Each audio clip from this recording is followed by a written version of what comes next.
Hi, Assalamualaikum and welcome again sa ating YouTube channel. So ang pag-uusapan natin ngayon ay kung paano mag-send ng pera from BPI to Palawan Pay online. So napakabilis guys, hindi na natin kailangan pumila pa dun sa BPI or di kaya dun sa Palawan. So ayan, i-open lang natin itong ating BPI account. Okay, so ayan, nakalagin na tayo. And then ngayon, magta-transfer tayo ngayon. Dito tayo sa Move Money sa baba. Ayan. So dito, hanapin natin dito yung transfer money. Ayan, sa pinakataas. Okay. So dito, hanapin natin itong to another bank or e-wallet. Okay. So i-check natin yan or i-tap natin. So hintayin lang natin and then ayan. Then select natin ngayon yung deposit account. Okay. Ayan.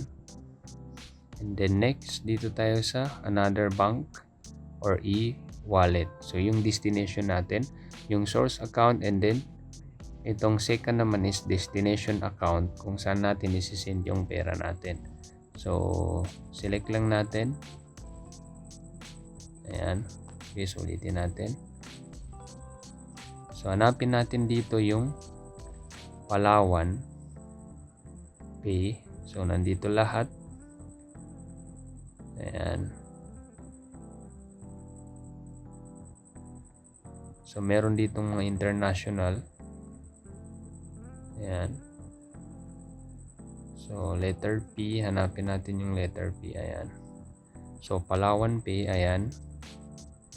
Then ilagay natin yung account name.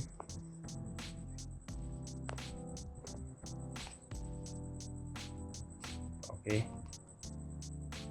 And then yung account number. So ilagay natin dito yung registered number natin sa Palawan. Okay.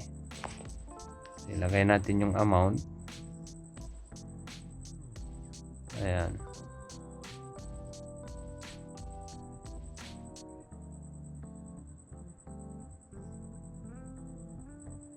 Okay. So pag okay na siya, continue lang. So meron siyang fee na 10 pesos. So magiging 5,210 siya. Okay. So confirm. Okay. So mobile key. So ayan. Okay. So transfer successful. So na-transfer na yung ating pera. So meron tayong notification dito. Ayan. Galing sa Palawan. Okay.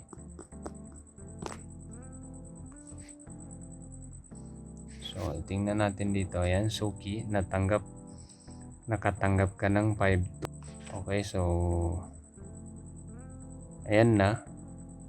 So natanggap na natin yung 5,200 sa ating Palawan Pay. Okay. So ganun lang kasimple. So I hope nakatulong ito sa inyo. Thanks for watching and don't forget to subscribe to Amer TV for the latest videos na aking i-upload. Shukran and wassalam.